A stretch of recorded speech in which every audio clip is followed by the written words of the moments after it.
Едносменската настава не значи само промена на распоредот, туку промена на секојдневието на учениците. Утрата се резервирани за настава, кога учениците се поодморени и поконцентрирани, додека попладнето останува време за спорт, хоби, учење, дружење и за семејството. Наставниците велат дека ваквата организација носи придобивки и за учениците, и за родителите, но и за самите училишта. Организирањето на ваквата настава во прва смена пред се создава еден навистина дневен ритам, да речеме, за учениците.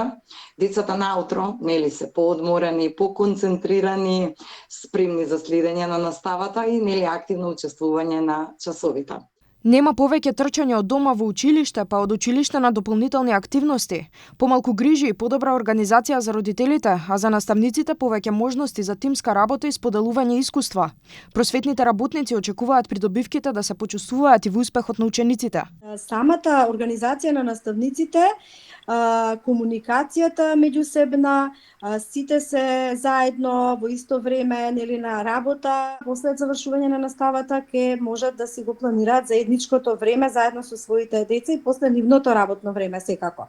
Се зголемува и безбедноста кај самите ученици.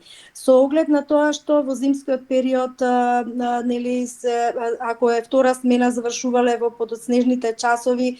Граѓаните ја поздравуваат одлуката на надлежните за воведување на едносменска настава во основните училишта. За нив ова значи повеќе време со семејството, повеќе време за учење, но и помалку грижи околу тоа кој ќе ги чува децата додека родителите се на работа. Подобро е да одат него да биде попладне, па родителот која ќе го земе. Родителите можат со нив после ручек имат време и да работат, како се поручек.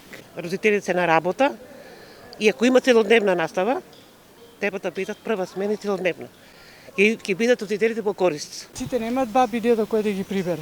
Инаку досега концептот на едносменската настава го прифатиле над 200 училишта. Владата им дава поддршка на општините да се забрза овој процес преку проширување на капацитетите на постојните училишни објекти.